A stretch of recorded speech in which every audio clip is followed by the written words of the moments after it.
and welcome to the second session of this series on the Four Establishments of Mindfulness. So we'll begin as usual with some prayers. So those should be up on the screen.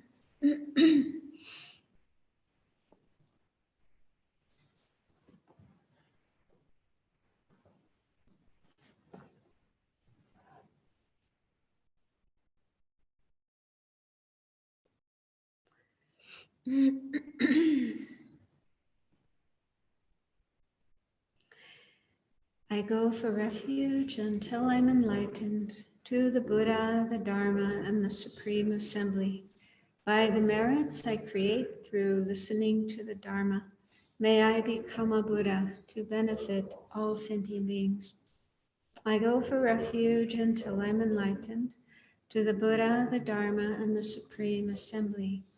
By the merits I create through listening to the Dharma, may I become a Buddha to benefit all sentient beings. I go for refuge until I'm enlightened to the Buddha, the Dharma, and the Supreme Assembly. By the merits I create through listening to the Dharma, may I become a Buddha to benefit all sentient beings.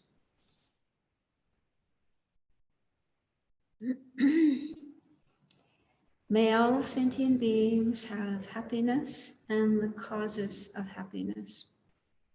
May all sentient beings be free from suffering and the causes of suffering. May all sentient beings be inseparable from the happiness that is free from suffering. May all sentient beings abide in equanimity, free from attachment for friends and hatred for enemies.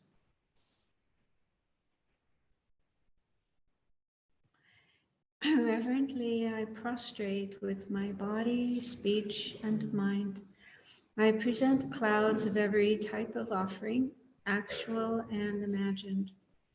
I declare all my negative actions accumulated since beginningless time and rejoice in the merit of all holy and ordinary beings. Please remain until the end of cyclic existence and turn the wheel of Dharma for living beings. I dedicate my own merits and those of all others to the great enlightenment.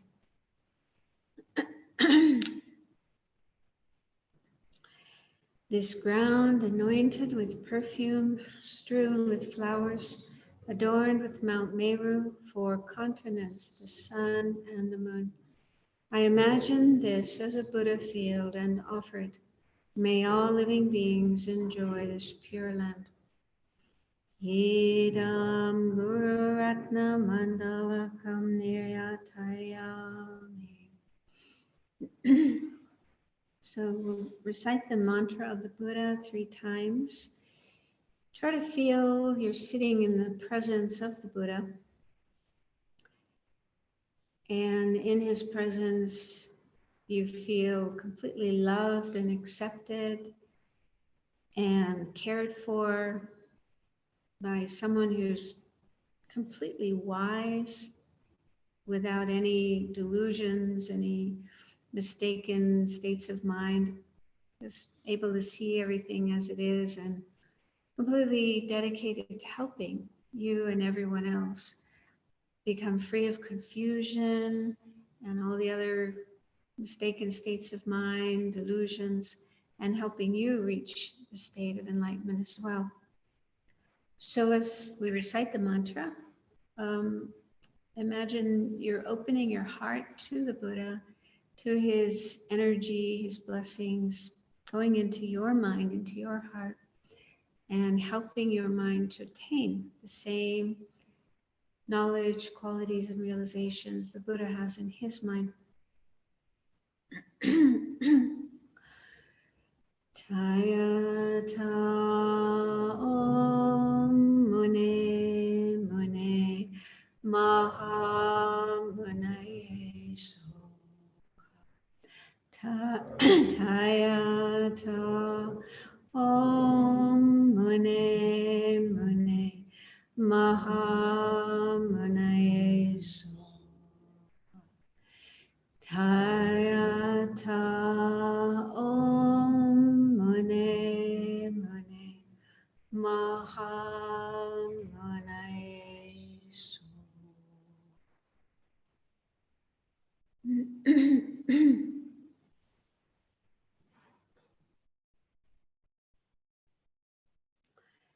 So I thought to start tonight with the meditation.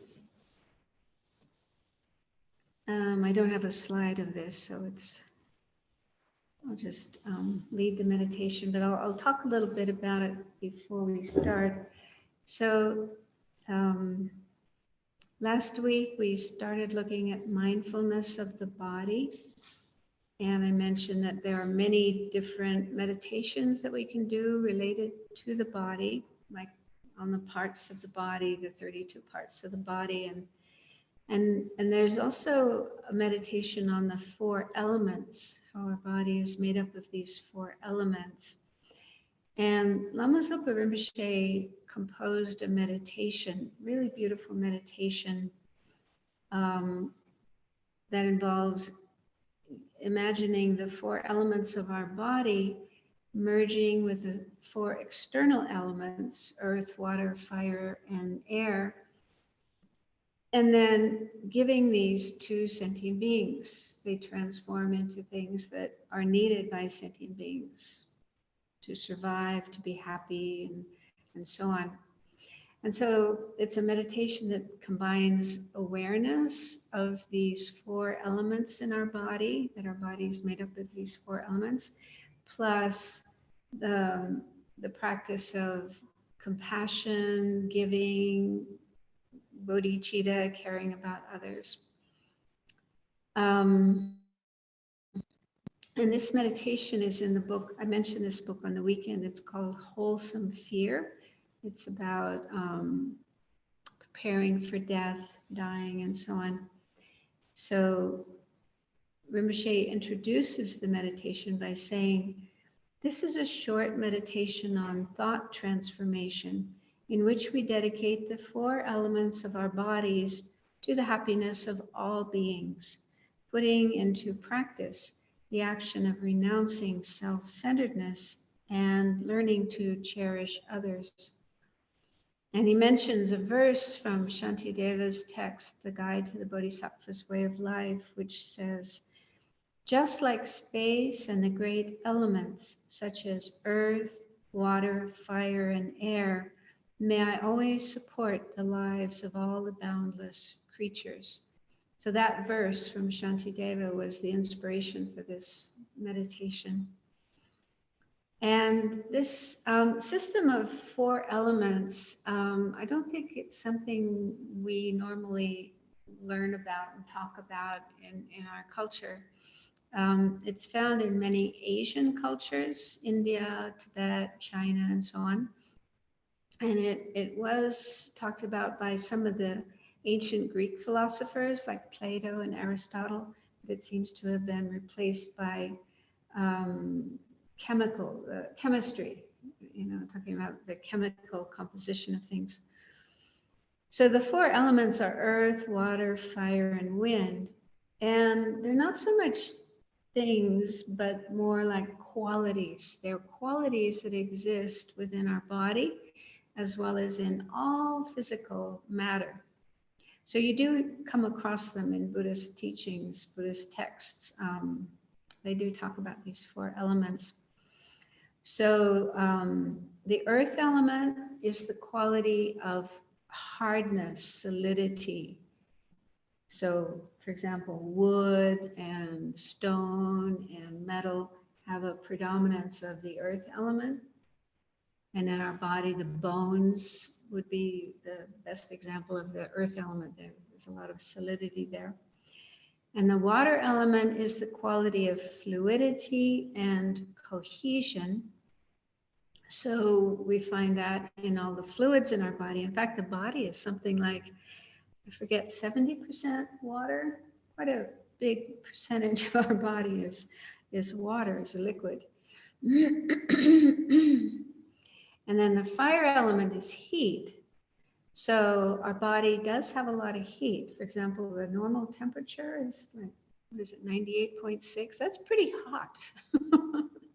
And we sit on a chair and get up afterwards the seat is hot, right?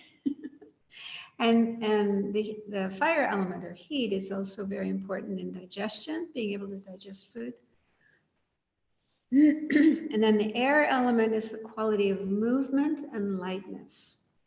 So our breath is the air element, but also there's a lot of movement within our body, different parts of the body, cells and so on are moving around. So that's because of the air element. So these four elements exist in our body. Our body is made of the four elements, but they also exist in all the physical things in the world around us, the earth, mountains, trees, buildings, and so on. And so in the practice of mindfulness, establishment of mindfulness in the body, contemplating the four elements, really thinking about that, helps us to recognize that there's like an interplay or an exchange between the elements of our body and the outside elements. For example, when we're breathing, we breathe in air from the outside and we breathe out air from the outside. So there's this constant connection between the air element in our body and the external air element. And also eating food and drinking liquids, they come into our body from the outside, and then we also pass them out afterwards. They go back into the atmosphere, the earth, and so on. And so contemplating this, you get a sense that there isn't this fixed boundary between our body and everything else. We tend to feel this is my body, and and it's totally separate from, cut off from other things. So you realize that's actually an illusion. There's this coming and going between external things and internal things all the time. So it helps us to realize interdependence and the lack of clear boundaries between me and my body and the outside world and also other beings, because we're also exchanging elements with others. The breath, when we breathe out, other people may breathe in some of the elements of our body. And likewise, when we're breathing in some elements from their bodies. So we're not so, closed and totally independent of the outside. And so since this is the reality, this is what's happening anyway, we can incorporate it in a meditation like this, in a meditative act of generosity. So that's just an introduction to the meditation, and then I thought we could do it together. I've made a somewhat abbreviated version of the meditation to suit our situation here. So let's start with sitting quietly for a few minutes to try to be as relaxed as possible and in the present moment. So put aside thoughts of what you were doing during the day, things that happened, and so on. So just leave all those aside. And also, don't let your mind wander to the future, thinking about what you're going to do later tonight, tomorrow, and so on. Put all those thoughts aside and just let your mind rest in the present, right here, right now. And paying attention to the breathing is a good way of doing that, because our breath is happening right here in the present moment, present place. So when we observe our breath coming in and going out, our mind, our attention is naturally in the present.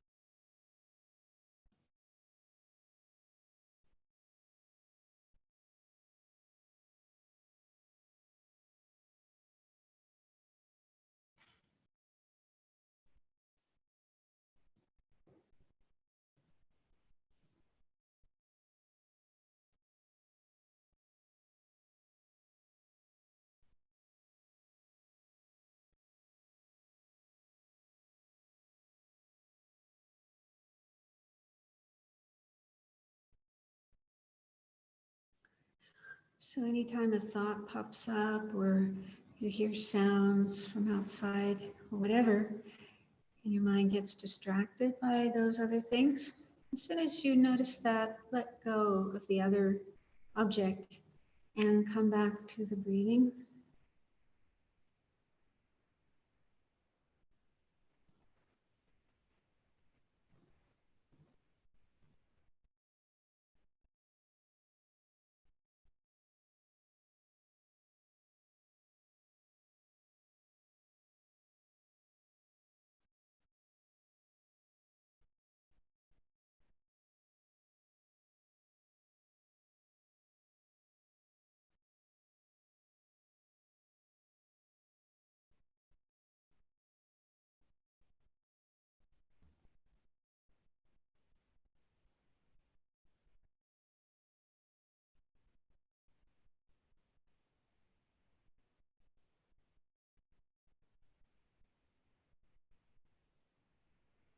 And generated a motivation for doing the meditation and being here for this session tonight.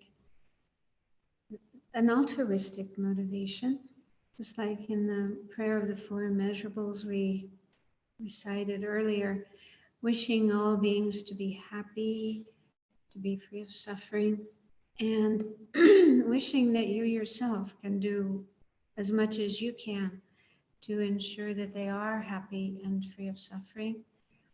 And feel the wish that you'll learn something from this meditation to bring that about.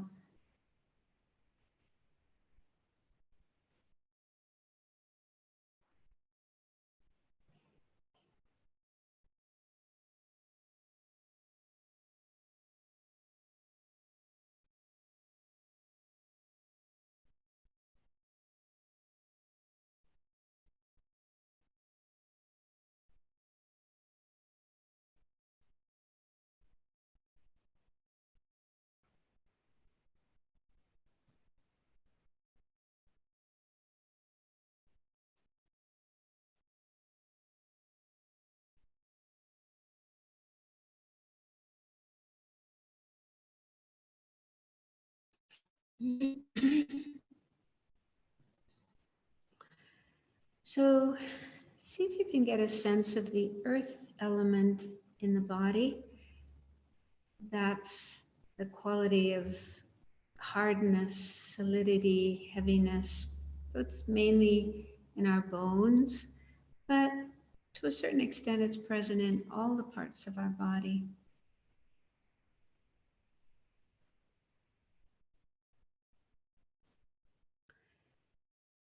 And imagine that the earth element of your body absorbs into the external earth element, which is present all around us, all around the world. Imagine your body becoming the stable earth and is used by all beings in whatever way they wish for their survival and happiness.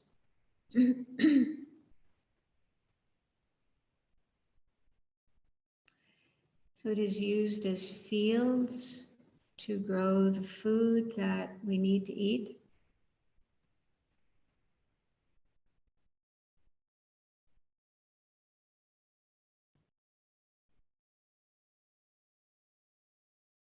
It also becomes beautiful parks and forests, which are homes for birds and animals, and where people can go to relax and enjoy nature.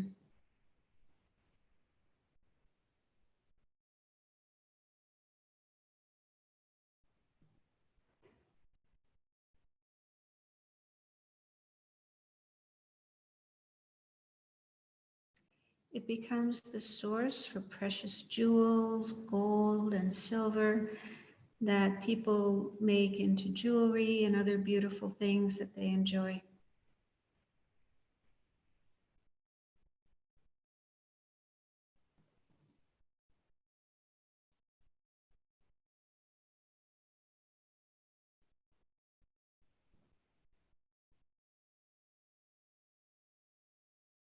It's the basis for building houses, cities, and roads that people need, and also becomes the materials used to build all those things that are used and enjoyed by people.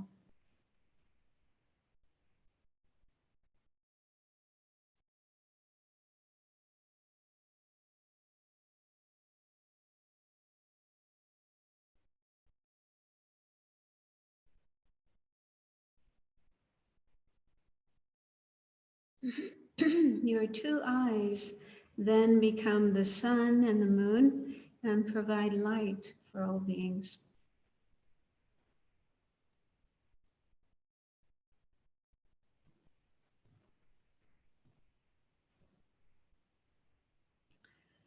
Imagine your flesh becoming food for all beings. Things like fruits and vegetables, bread, cheese, pizza, chocolate, whatever people enjoy.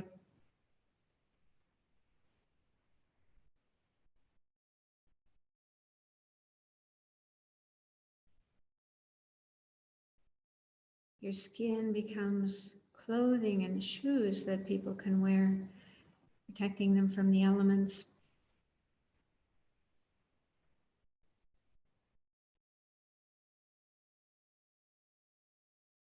Imagine all the people and beings enjoying these things which have been transformed from the earth element of your body.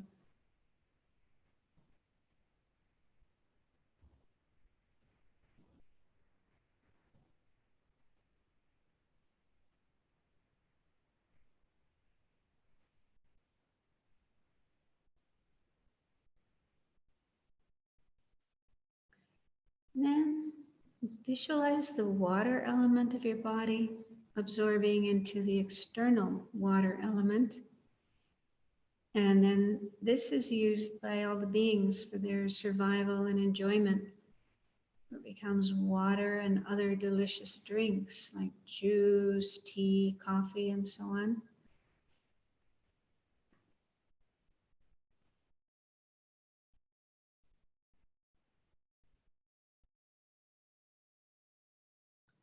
It becomes water that people use to irrigate their fields, to grow the food that we eat.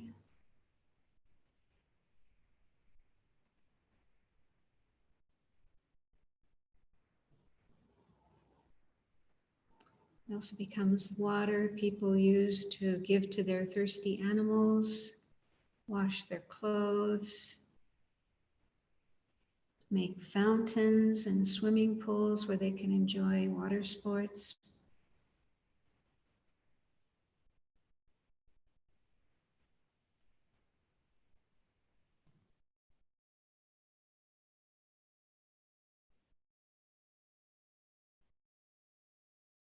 So really feel how the water element of your body has brought benefit and happiness to all beings.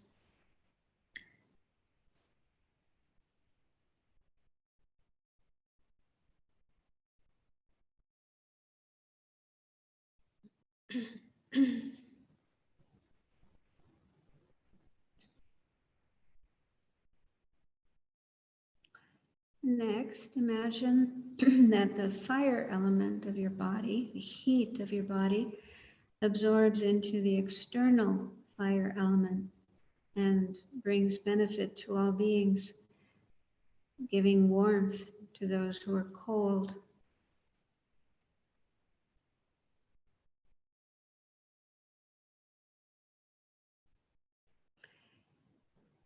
And being used by people to cook their food, to heat their houses, to have light and energy for their various electronic devices.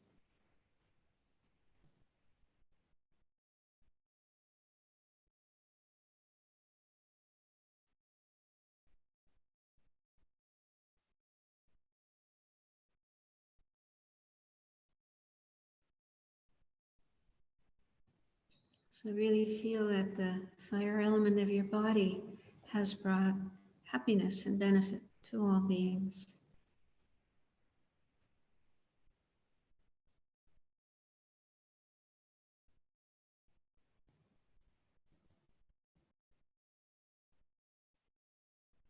And finally, imagine that the air element of your body absorbs into the external air element, benefiting all beings.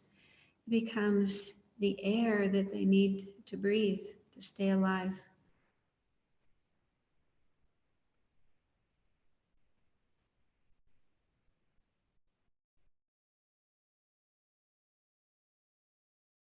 It becomes wind that provides energy in places where there are windmills.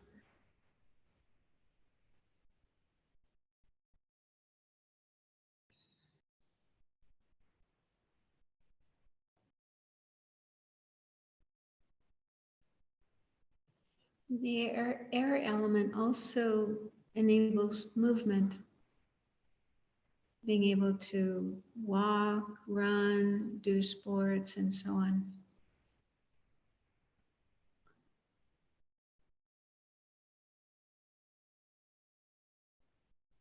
So air is life, freedom. Let yourself be breathed in by all beings, providing life-sustaining oxygen to every cell in everyone's body.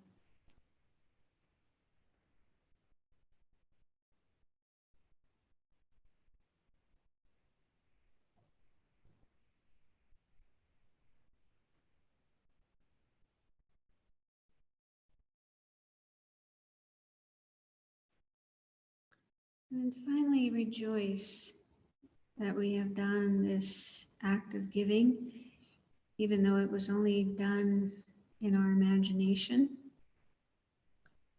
Nevertheless, doing this increases our compassion, our loving kindness, our generosity.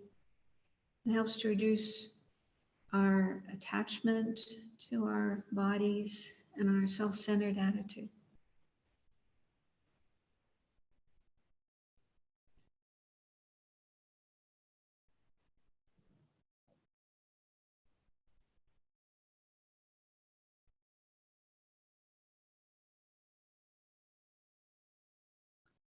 So when you feel ready to come out of the meditation, you can relax, open your eyes, change your position if you need to.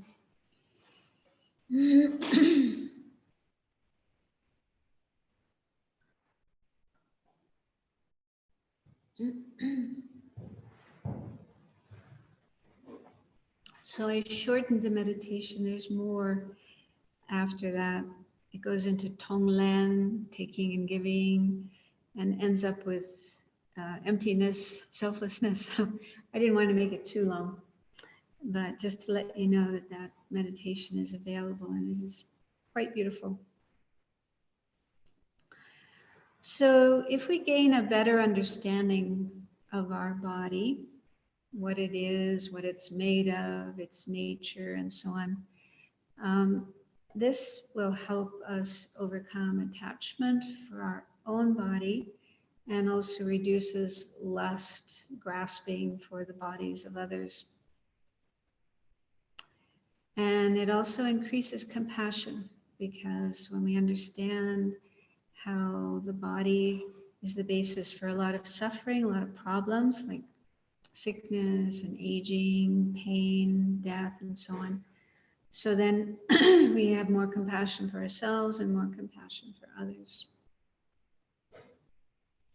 And in the beginning, when practicing the establishment of mindfulness on the body, you mainly focus on your own body, but with more practice, more experience, then you also contemplate the bodies of others.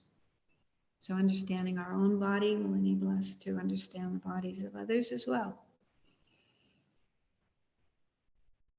So if we could have the slides up on the screen.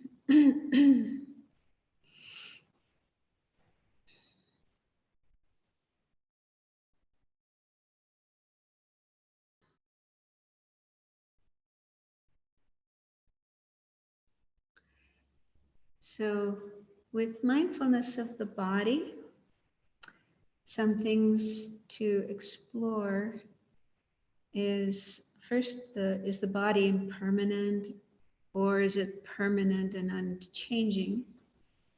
So even though the Buddha said many times that the body is impermanent, all conditioned things are impermanent, but he also asked us to check things for ourselves. So it's more powerful to not just say, oh, Buddha said everything's impermanent, but investigate, especially with the body.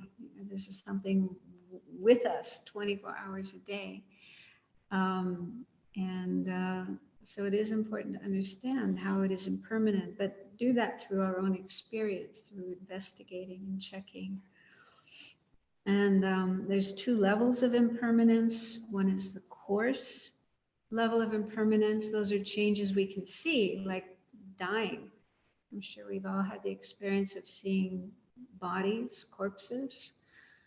We may have even been with somebody while they were dying and saw how at one point in time that person was alive and breathing, moving, and then that stopped, everything stopped, and that body just became a corpse.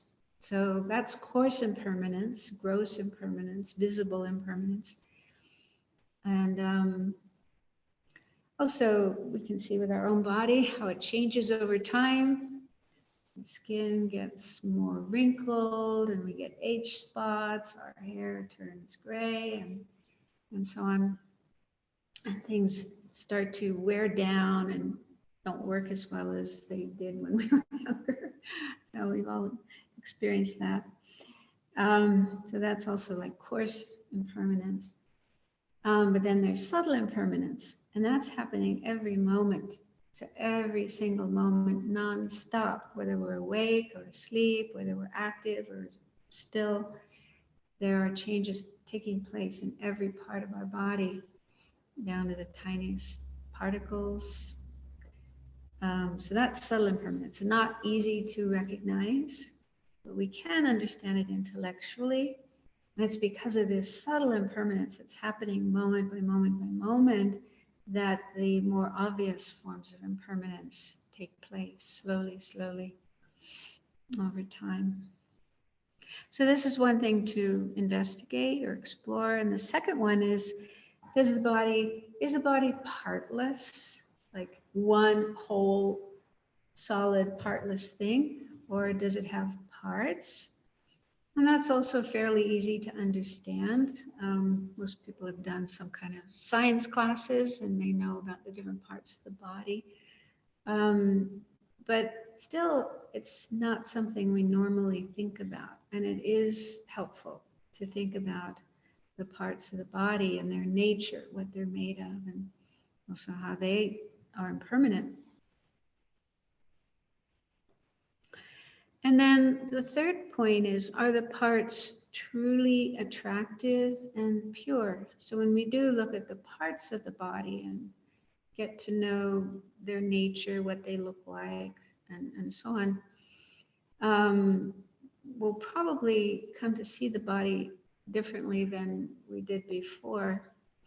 Because when we don't look carefully, we may find bodies and body parts attractive, but when we check more carefully, we look more carefully at them, then we get a different picture.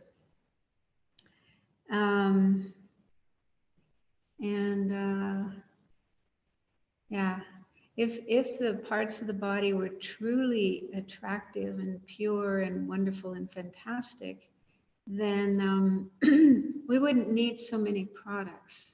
Like there's so many products that we use to clean our body, to make our body smell good, to make our body look good, and so on. One person I know, a monk, he liked to do retreat, and one time he was in a long retreat, and he told me that he went for a whole year without washing. He didn't use soap, he didn't use toothpaste, he didn't use shaving cream, deodorant, he didn't cut his nails and his hair. So he just allowed his body to be natural. And he said it was pretty disgusting, as you can imagine. Even 1 week without bathing. I don't know if you've ever gone camping or hiking and didn't have a chance to have a hot shower and so on. Yeah, it's pretty unpleasant.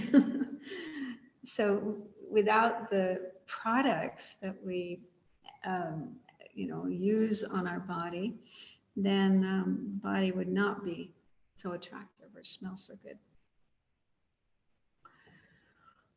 Also, one thing I like to think about is how we have kind of contradictory ideas or contradictory views or attitudes about parts of the body. For example, hair. Um, when a person, let's say somebody has really nice hair and it's been clean and cut and styled nicely, it looks very attractive. That's one of the things that we are attracted to with people, is their hair. Um, so, we do have that view of hair being attractive when it's on the head. But if you find a piece of hair in your food, right? You probably don't feel it's attractive, and you probably feel, oh, this food is dirty, I can't eat it. Or if there's a shower that's used by a number of different people and you walk in and there's gobs of hair on the floor of the shower and the drain and so on, you probably feel, I don't know about you, but I feel that's kind of disgusting. So in certain situations or certain contexts, we may feel that that body part is attractive, but then in other contexts, we don't. So that's something to look at.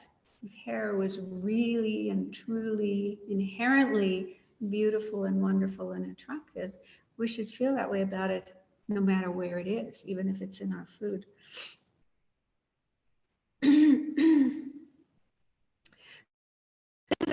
Subject, and a lot of people have difficulty with it. I used to have difficulty with it too, and again, the Buddha said, think about it for yourself, explore it for yourself. Then the next one is the body truly enjoyable and satisfying? So we do experience pleasure, enjoyment with our body, but do we always have pleasure? Are we always happy and satisfied and have pleasant experiences with our body? So if our body was truly inherently enjoyable and satisfying, it should be like that all the time. We wouldn't have pain, discomfort, sickness, various unpleasant experiences with our body, which we all do at different times. And even the pleasant experiences that we have with our body, in Buddhism, these are considered another type of suffering, dukkha, the suffering of change, because they don't last. They're fleeting, they're like a rainbow, like a dream. They're there a few moments, a few hours, but then eventually they pass. They don't last and they don't fully satisfy us. Once they're gone, we're kind of left grasping for more, wanting more.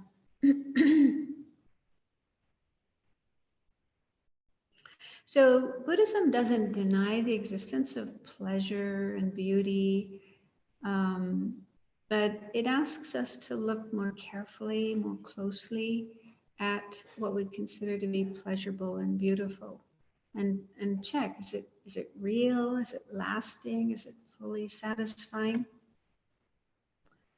So I think we probably all had experiences of wanting something. It could be a person, having a relationship with a particular person, or a certain type of food or drink, or a certain type of car or phone or whatever. And in our mind, there's this thought, if only I could have that, I would be so happy. That would bring me the greatest happiness. I would be happy forever. I mean, that's kind of exaggerated, but sometimes the mind is like that. But then later, even if we manage to get that object, does the happiness, the pleasure, the enjoyment last? Or do we end up being disappointed, bored, dissatisfied, wanting something better, wanting something more? So the problem isn't with the object, and it's also not with pleasant experiences. But the problem is what our mind does. Our mind tends to exaggerate things, build them up to be much better than they really are, have a lot of expectations about how it's going to be if we have that object. And that's the problem. The problem is that proliferation of thoughts and desires and craving and unrealistic ways of seeing things. We'll get into this more with the next topic of feelings. And then finally, this one is more difficult, but it's also very important. Is the body me? Is the body who I am, what I am, myself? Or is the body mine? Is there a sense of an I, a real solid I that is the owner of the body? Use the body as a possession. So if we watch our experiences, like how we see ourself, our I, in relation to our body, there may be times when we identify with our body, we really feel this is me. And if somebody insults our body or bumps against us or steps on our toe, we may feel insulted and angry and, how could you do that to me? Well, sometimes there's a sense of identification with the body. But then at other times we may feel the I as separate from the body. For example, people sometimes say about their partner, their boyfriend or girlfriend or whatever, they say, he or she doesn't really care about me. They only care about my body. They're only attached to my body. Have you ever heard anyone say that? I have. And I felt that way too when I was young.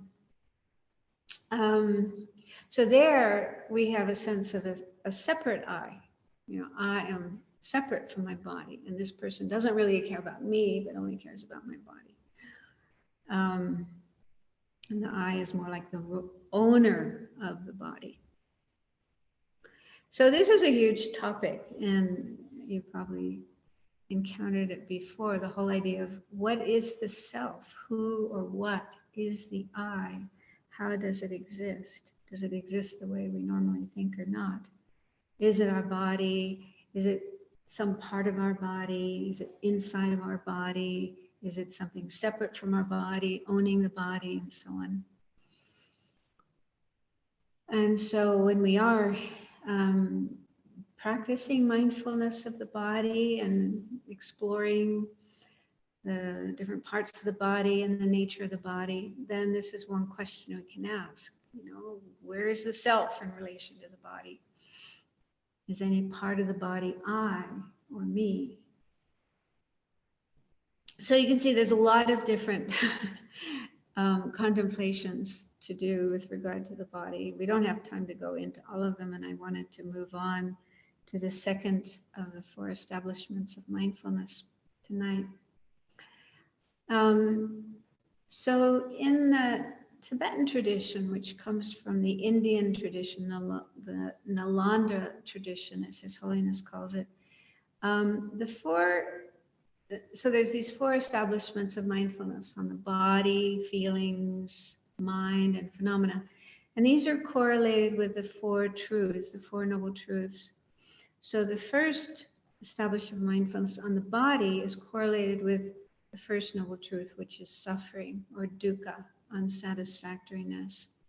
So what that means is that when we do these practices, these meditations on the body, and become more aware of our body and the nature of our body and so on, it enables us to become more aware of true suffering, the truth of suffering, because we can see how our body is subject to all kinds of unpleasant experiences on a daily basis, and more as we go through life, we get older.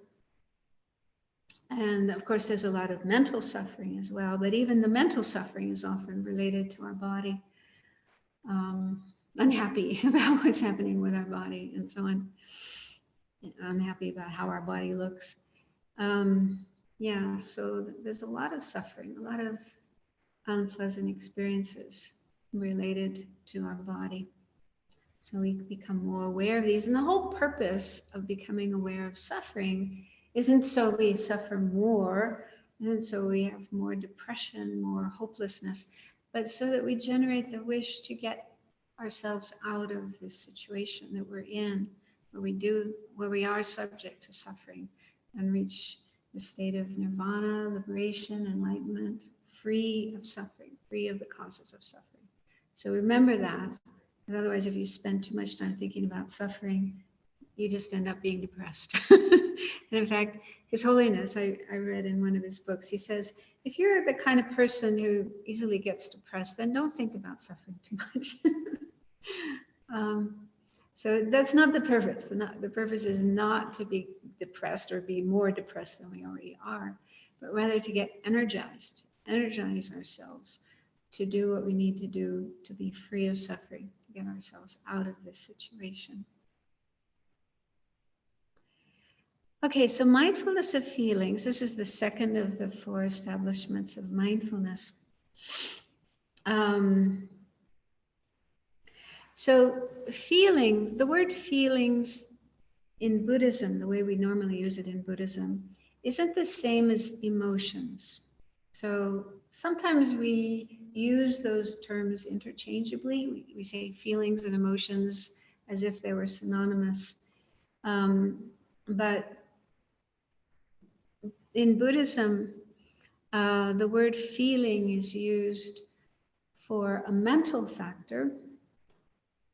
That's one aspect of our mind that is ever present, meaning it's there every moment with every experience we have, both sensory experiences. So that refers to our five senses when we see, hear, smell, taste, or feel something in our body, tactile.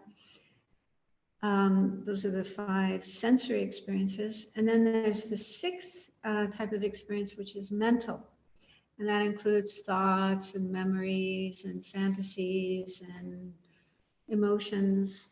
So that's more on the mental level rather than on the sensory level.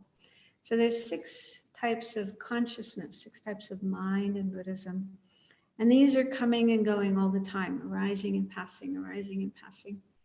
And with every single one of these six types of mind, there's always a feeling present. We may not always notice it, we may not be aware of it, but it's there. And there are three types of feelings: pleasant or happy, unpleasant or unhappy or painful, and then neutral. So every time we see an object, we have either a pleasant or an unpleasant or a neutral feeling with it. And the practice of mindfulness of feelings is to notice, to pay attention and try to notice the feelings.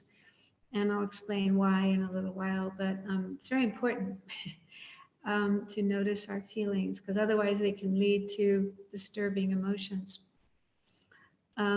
So with some objects that we see, we have a pleasant feeling. Like when I first came here last week and I took a walk around the neighborhood of Geshe-la's apartment, I had a lot of pleasant feelings because there were these trees that were blossoming, like the one out here. Lots of blossoms on the trees, so they were really pretty to look at and smell. And there were lots of birds flying around, and the sky was clear and blue. So there were many visual and other sensory experiences that were quite pleasant. On the other hand, when we see, hear, smell, or taste, or feel sensations in our body that are unpleasant, seeing something that's ugly and unattractive, hearing noises that are really irritating, smelling bad odors and so on. So then there's an unpleasant feeling. So this happens with our five senses, but it also happens with our mental sense. So, for example, when we remember something, a memory will pop up. There's always a feeling with that.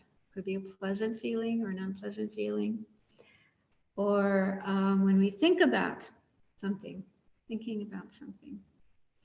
I notice this sometimes with emails. I spend a lot of time reading and writing emails. I don't do text messages or social media or anything. So my main way of communicating is my emails. And I notice sometimes I'll open an email and start reading it and immediately have an unpleasant feeling. So you probably notice the same with a text message or some other kind of message. So this is more mental because it's not so much the seeing or the hearing, but rather it's conceptual, you know, some message is coming in that we don't like, that we don't want to hear. Or a pleasant one. Yeah, in some cases, the message gives a pleasant feeling.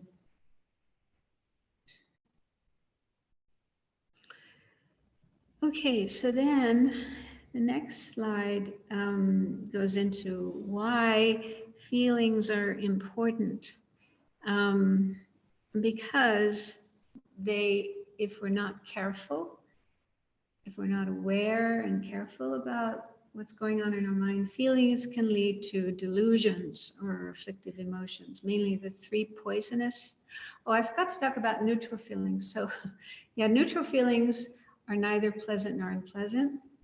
So they seem to be more subtle, more hard to recognize. But I tend to think that when you're looking at something very plain and unattractive, you know, you may not feel pleasant about it or unpleasant about it, but just blah, neutral.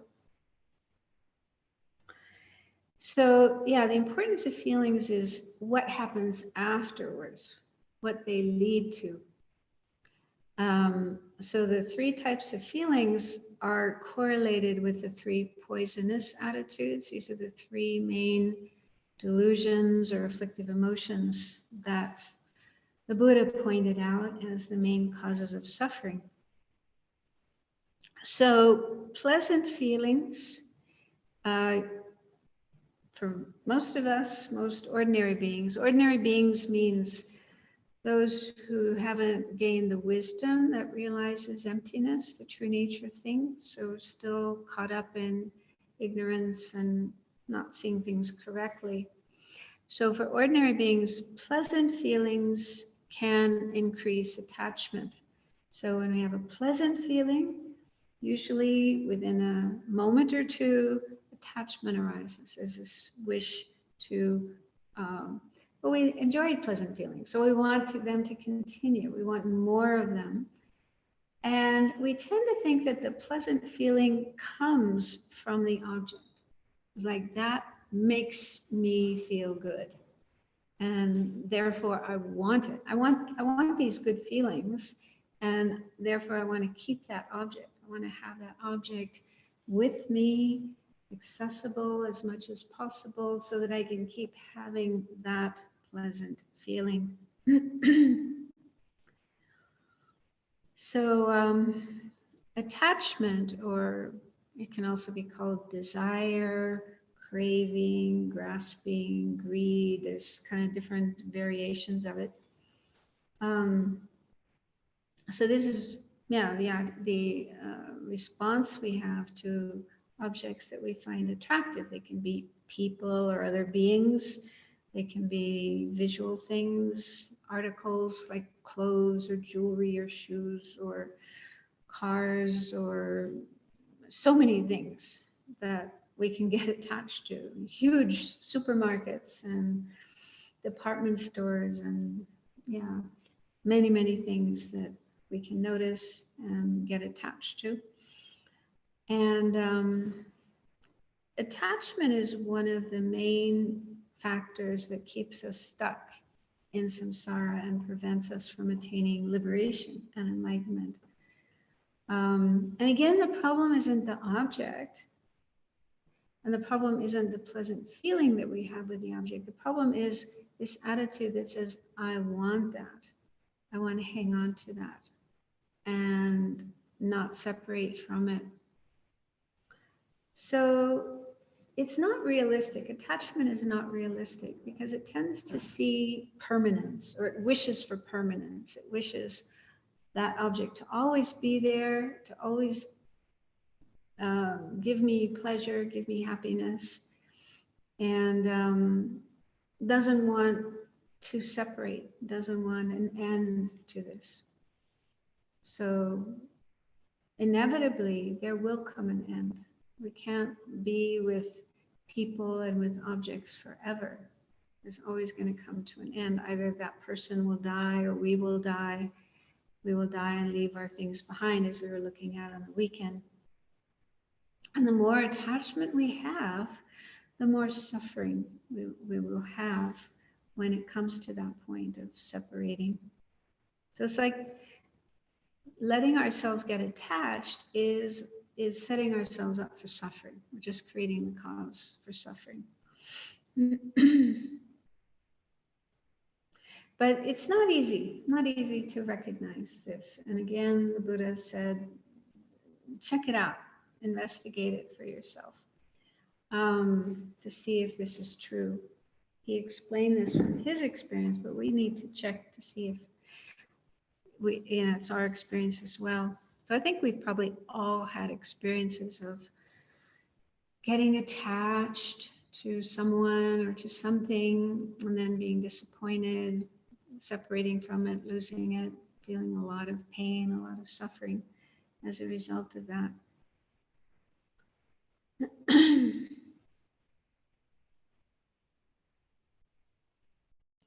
And as I mentioned, that attachment, when we get attached to an object, we tend to believe that that object is the source of my happiness, the source of my pleasure. And if that was true, if it really was like that, then every time we're with the object, every time we're using it or being with the object, we should always experience pleasure. We should always experience happiness.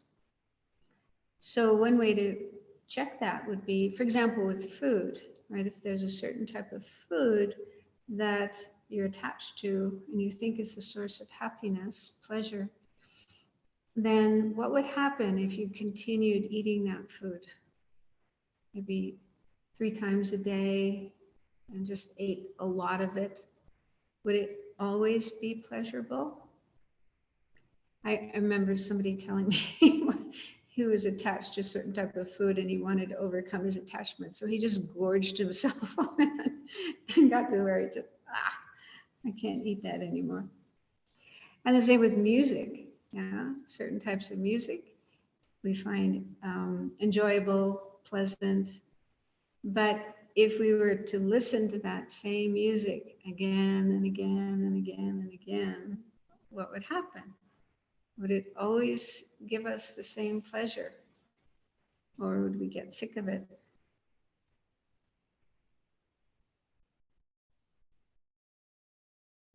And also, like with people, we probably notice that even though there's certain people we really like and we're really happy to be with them, and it seems as if the pleasure comes from that person, from our relationship with that person. But if we check carefully, there could be times when we are with that person, we don't feel happy. Especially if we stay with them a long time, 24 hours a day. I mean, most people just meet, they're together for a while, and then they go off and do other things. But if you're with someone continuously, like when you're traveling, for example, you're with that same person 24 hours a day, then yeah, you might have a different experience. Not always happy, not always pleasant.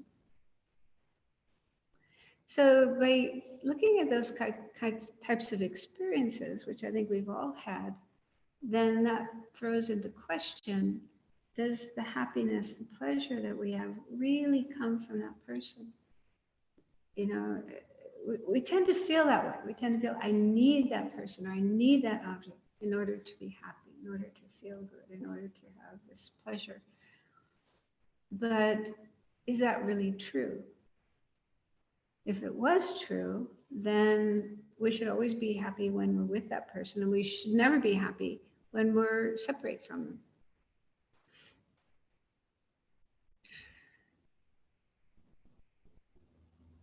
So we need to investigate our experiences to determine if attachment is a healthy state of mind, a beneficial state of mind, a realistic state of mind or not. And if we do get to the point where we can see the dangers, the problems, the shortcomings of attachment, then what can we do about it? How can we avoid that? So one of the best ways is impermanence, to just contemplate that oneself, the object, the person or object or whatever it is, and the pleasure that we experience in relation to them are not permanent. They don't last. They come and they go. And then also the fact that we're going to die, gross impermanence, coarse impermanence, we're going to die one day. So the more we get familiar with impermanence, really contemplate impermanence, that will reduce our attachment. And that doesn't mean we have to be careful and not go to the other extreme. I've heard people talk about this sometimes when they contemplate objects that they're attached to and start seeing faults in them and seeing faults in attachment and so on. They sometimes go to the other extreme of feeling aversion, hatred, and that's definitely not what we want to do. We don't, especially for sentient beings, for people and other beings, we don't want to hate them. That's not what the Buddha intended. But to come to a middle way where we're neither strongly attached and craving and grasping, nor having aversion and disgust and wanting to avoid them, but having loving kindness and compassion, seeing them as sentient beings who want to be happy just as we do, and we want them to be happy, we want to benefit them. So replacing attachment with love and compassion and altruism, the wish to benefit them. And recognize, also it's helpful to recognize everything has some good qualities and not so good qualities. So when we have attachment, especially like falling in love with somebody, the mind tends to focus only on positive things that you see in the person. And there's also this tendency to exaggerate and add things, superimpose things that aren't there, that you would like to be there. So you kind of build up in the mind a mental picture of that person, the way you would like them to be, hoping that they would be like that, hoping that they would fulfill your needs and your wishes. And that's really what we get attached to. But that's not realistic. That's not really how the person is. And so it's also helpful if you want to decrease attachment, is to contemplate the faults, the cons, the not so good qualities of the object. Not to have aversion for it, but just to realize, it's not 100% perfect and fantastic and great. So that's also helpful to decrease attachment and see the object in a more realistic way. Does that make sense what I'm talking about? It's hard to do this. It's not easy. But if you can see how painful attachment is or can be, if you don't deal with it wisely, then you want to do this. So, could we go back? I haven't finished with that slide. Okay, so feelings, so pleasant feelings, if we are not careful, they can increase our attachment. We can get attached to the things that we find pleasant. And then that becomes very sticky and problematic and can lead to other kinds of problems and is this cause of staying in samsara, cyclic existence. So ideally, we can't stop having pleasant feelings because even Buddhas, enlightened beings, and arhats, those who have attained nirvana, they have feelings too. Yeah, only pleasant feelings. I don't have any unpleasant ones. So they have pleasant feelings, but they don't get attached to the things that they find pleasant because they've overcome attachment. They've freed their minds from attachment. So they can enjoy beautiful objects, delicious food, nice people, sounds, and so on, but without attachment. So that's the ideal. The ideal is to be able to enjoy things without this grasping and clinging. And then the second point is unpleasant feelings. They can increase aversion or hatred, the opposite state of mind. I don't like that. I hate that. That makes me mad. I mean, it's disgusting. So that whole state of mind. So when we observe an object, we see something, hear a sound, smell an odor, whatever, or have a thought, a memory, or read a particular message on your phone or your email, and it's something you don't want, you don't like, it's irritating. So there's an unpleasant feeling. And then that, if we're not careful, that leads to anger, to aversion, even hatred, even aggressiveness. And that's, again, a delusion, a negative state of mind. I think it's easier to recognize how negative anger is than it is to recognize that with regard to attachment. Attachment seems to make us feel good. It seems to be something we need to be happy, whereas anger and aversion are obviously painful. So again, the problem isn't the object, but it's what happens in our mind when we have an unpleasant feeling. So what I have learned to do for myself when I read an email that makes me feel unpleasant, or I see somebody doing something, or I hear some news that makes me feel unpleasant,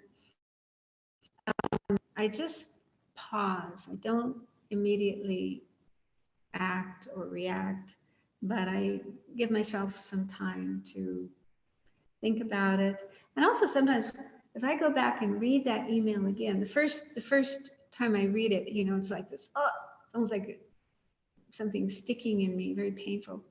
And then I go away, do some other things, and maybe even the next day I'll read it again and I'll realize, oh, it's not that bad. Sometimes the first reaction, you're not even processing the material correctly. You're just kind of jumping to some conclusion, which may not be correct. So that's one thing that's really helpful, is don't just react immediately. Give yourself some time to cool off, calm down, think about it, and then go back to it again.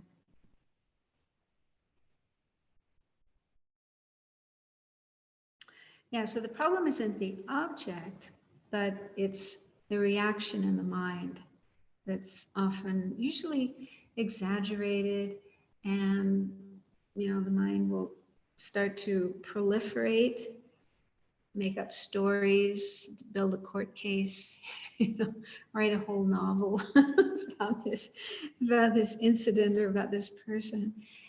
And so that's the problem. The problem is that kind of reaction in the mind, which can, if we're not careful, it can become anger or even aggressiveness and wanting to hurt somebody. Actually, I remember, because you're a real estate agent, one time many years ago, I was teaching in North Carolina, Kadampa Center, and there was a man there who was a real estate agent, and he told me this very interesting story, how he got into the Dharma. So he was working as a real estate agent, and he believed that when another real estate agent cheated him out of a deal, like he was trying to sell a house and somebody else sold it, and he thought, this guy cheated him, and he got so angry. He even had thoughts of murdering this person. And he was worried about that because, if he acted out those thoughts, he'd end up in prison. So he went to see a psychologist, therapist. And the therapist suggested that he learn meditation. So he looked for a place to do that, and he found the Kadampa Center, which was just starting at that point in time. So he started learning meditation, learning Dharma. And he said he was reading one Dharma book, and he came across, it was from one of the Dalai Lamas in the past, and he said he came across this one line that said, "It's better to fill your mouth with excrement than to say anything negative about another person." And that really hit him, because he had been going around town bad mouthing this other real estate agent, saying all these awful things about him. So that was like, whoa, really struck him. And then sometime later, he actually found out that he had been wrong about this, that this person hadn't actually cheated him. I don't know this whole story, but anyway, he had jumped to that conclusion and got so angry and was even thinking of committing a murder on the basis of misunderstanding. Yeah, so maybe he heard something or read something, and then his mind just, got carried away with that. So, so he ended, in a way, that incident turned out very well, because then he got into the Dharma, was practicing, and he would also go into prisons and teach guys in prison, because he said, I can really appreciate how that can happen, how you can just so easily act on some impulse and end up in prison for the rest of your life. So that's kind of an illustration of what can happen, the worst case scenario, if we just let our mind run with an unpleasant feeling about something that we encounter. So, but it's, it's difficult to stop anger and aversion and those kind of things coming up in our mind. So at least we can learn methods. There's lots and lots of methods and techniques. For example, in Shantideva's 6th chapter. Have you had the chance to study that here? No. It's wonderful. It's just full of all kinds of methods for dealing with anger. I hope you have a chance to learn that one day. What is it called?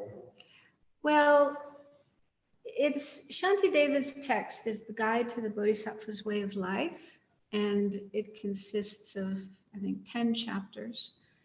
And chapter 6 is the really juicy one, because it's all about patience, how to have more patience and overcome anger. And the Dalai Lama gave teachings on that chapter in Arizona. I don't know how long ago, but they made it into a book called Healing Anger. So if you can get a hold of that, I don't know if it's still in print, but there might be old copies. Healing Anger by the Dalai Lama. So that's all about chapter 6, Shantideva's methods for overcoming anger. And also Venerable Children, Thupten Children, wrote a book called Working with Anger, which is published by Snow Lion. So that's also based on Shantideva's 6th chapter, full of very useful tools for dealing with anger. Okay, then, I'm running out of time. Okay, so then the third type of feeling, neutral feelings, these can increase ignorance. So this is more difficult to understand, but what happens is, because we ordinary beings don't see things realistically, for example, we tend to see things as permanent when in fact they are impermanent. We tend to see things as inherently existing when in fact they're empty of inherent existence. So we have kind of diluted views about the things that we see. And when we have a neutral feeling about an object, like looking at a wall or looking at a chair or eating a plain piece of bread or something, so it's not really pleasant or unpleasant, it's just a neutral feeling, but we tend to just continue seeing that object in a mistaken way, as permanent or as inherently existing. We don't make any effort to investigate how that object exists and whether we see it correctly or not. So our mistaken views about things are just perpetuated. They just continue.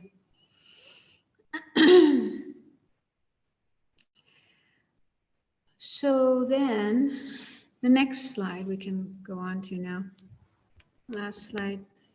So this is what the Buddha taught about feelings, how to practice. Simply be aware of them.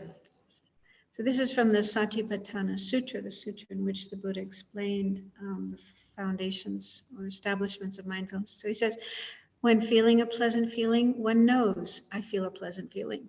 When feeling an unpleasant feeling, one knows I feel an unpleasant feeling. When feeling a neutral feeling, one knows I feel a neutral feeling. So this is the starting point. The starting point is just to become aware of pleasant, unpleasant, and neutral feelings when they're happening. And we won't be able to do this with every single feeling all through the day, but at least try to recognize the obvious ones. You know, like if there's a really strong pleasant feeling or a really strong unpleasant one, try to notice that and just be aware that it is a feeling. And know that feelings are impermanent. They come and they go. They're just like bubbles. They come, they go. They're not permanent. And also be aware that if we're not careful, they can get us into trouble. Either attachment to the thing that makes us feel pleasant or aversion to the things that makes us unpleasant.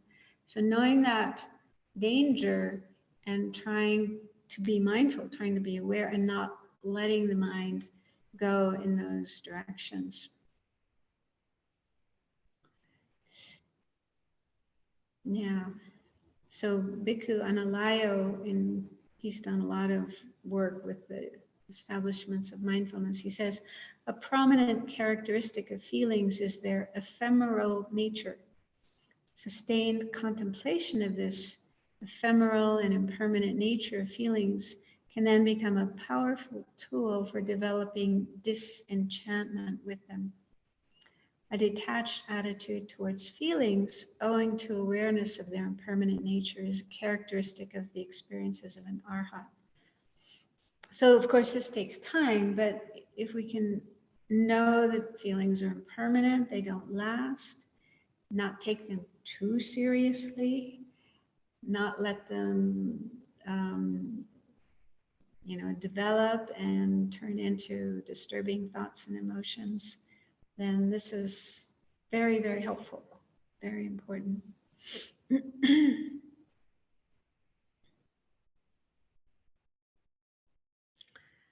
And I wanted to share something with you. A woman named Julia, who's Ukrainian and has been living in Ukraine all this time since the beginning of the war. And she's a very strong Dharma practitioner, and she's connected with the Abbey. So we sometimes get letters from her.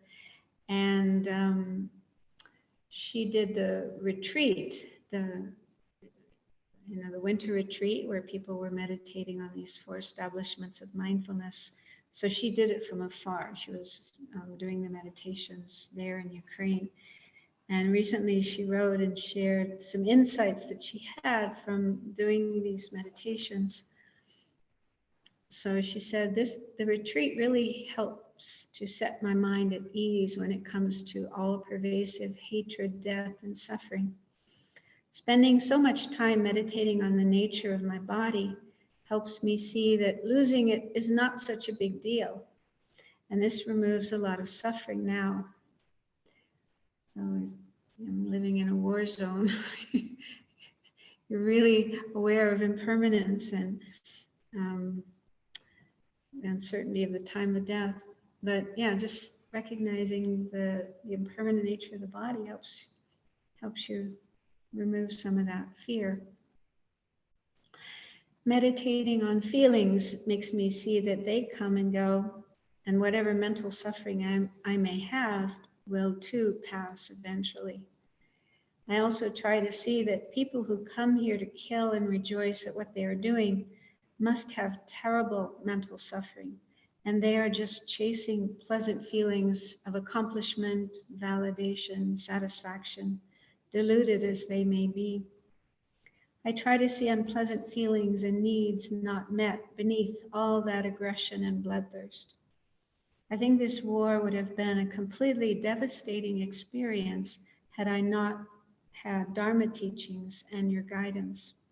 I hope I can make a difference to someone and change their mind for the better, leading away from revenge and hatred when someone needs me. So that shows some of the insights one can have from doing these practices, even in such a really, really difficult, horrific situation, being in the middle of war. So we just have a few minutes left. I was going to lead a meditation, but I'll save it for next week. We can do it at the beginning of next week. Does anyone have a question you'd like to ask? Or online?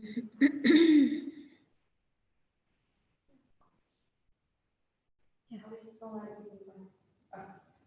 I'll repeat it for the... So this was very kind of almost revolutionary for me in the sense that when I thought in terms of mindfulness, I separated the feeling and the emotion. So I would look for try to be more mindful of when anger comes about. But actually now it sounds more like I should be more mindful of feelings which are happening every single moment. And that's a little harder, but it is harder. Yeah, it is harder. But yeah, I mean, if we can be more aware of the feelings, then we can catch them. Like if we can notice an unpleasant feeling and we know that if we're not careful, that can lead to anger. So then we can catch it earlier before it turns into anger, or maybe a little bit of anger comes up, but not so strong. So the earlier we can detect what's going on in our mind, the more effective we'll be able to deal with it. I mean, if it's already like full-blown anger and you're just, full of rage, and it's much harder at that point in time to deal with it. So if you can catch it earlier, when it's just starting to arise as an unpleasant feeling, then you'll be able to manage it better. It is harder because feelings are more subtle than full-blown anger or full-blown desire. But it's just a question of training. And this is what this practice is all about, is just sometimes just sitting down and observing the feelings that arise. And if you can do it during meditation, then you can also do it outside of meditation. One other thing I've noticed in myself, when I have some unpleasant feeling about a sound or some sensation in my body, I notice what my mind tends to do is it kind of reacts by saying, I can't stand this. This is unbearable. I have to stop it. I have to get away from it. And one thing I do is just take a step back from that and ask, is that true? Is it really unbearable? And often what I discover is, no, it's actually bearable. But it's the mind that, because of past experiences. I thought, oh, I can't stand this. I have to stop it. But when I really step back and look at it and try it out, then I discover, actually, it's not so bad. I can bear it. I mean, it doesn't mean we shouldn't try to deal with problems. If problems arise and there is something we can do about it, then fine. But I've just seen this in myself, that I tend to overreact and think something is unbearable and I have to do something about it when it isn't really that bad. So again, if noticing the unpleasant feeling and then noticing that reaction coming up, and not just following it, believing it, buying into it, but checking, is that true? I know for me, that's something I have found helpful.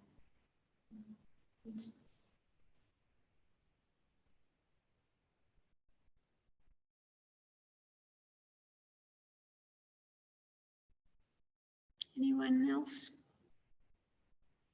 Oh, I'm sorry, I forgot to ask, repeat her question. Did you hear her question on the people online?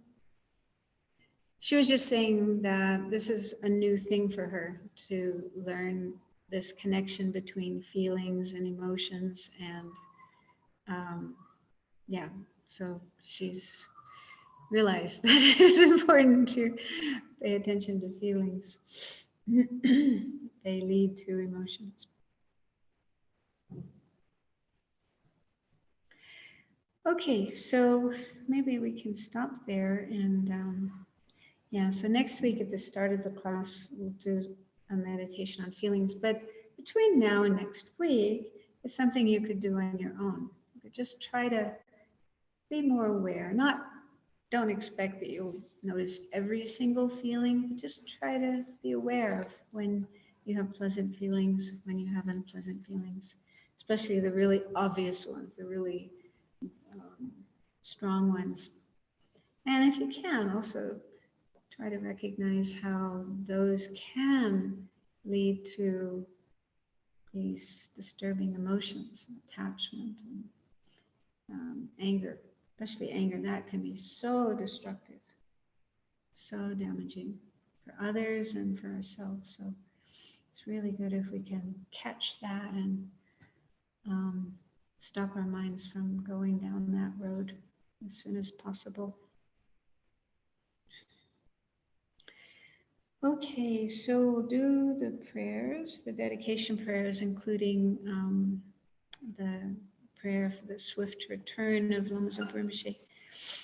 So feel a sense of rejoicing in what we've done, even though maybe you found it difficult, maybe you found it boring, maybe you had trouble staying awake, but just making the effort to listen to these teachings, which were given by the Buddha and are very important teachings for our mental health and happiness, our liberation, our enlightenment. So just making the effort to listen and learn and try to put them into practice is very valuable. So we've definitely created merit, positive energy. And the best thing we can do with this merit is share it with others. So remember what we thought at the beginning, the wish for others to have happiness and be free of suffering. So dedicate the merit we've created, that will come about, that it will help all living beings be free of the suffering they don't want and achieve the happiness they do want, all the way up to the highest happiness of enlightenment.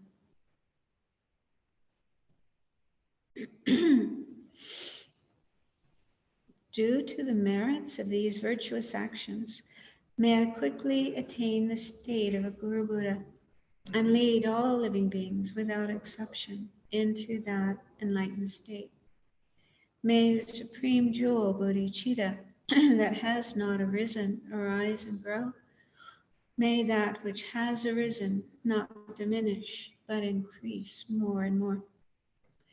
Incomparably kind and supreme Tenzin Gyatso, the wish-fulfilling, wish-granting jewel, source of every benefit and happiness in this world, may you have a long life and all your holy wishes be spontaneously fulfilled. Peerless teacher and assembly of children of the victorious ones, Shravakas, Parcheka Buddhas, victorious Losang, father and sons, together with your lineage, all the objects of refuge of the infinite lands, please now bestow the virtue and goodness to accomplish this prayer. In holding and spreading the Muni's precious and complete teachings through explanation and practice, you wore the armor of patience that is never discouraged. Incomparable Venerable Guru, to you I make request, a sole gateway through which all benefit and happiness emerge, while striving exclusively for the welfare of the victorious one's teachings and mother living beings. You suddenly departed to peace. At this I lost hope. Nevertheless, through the undeceiving truth of the blessings of the ocean of the three jewels and the great waves of the mind generation of the children of the victorious ones, may the smile of a new reincarnation swiftly beam in glory for fortunate disciples.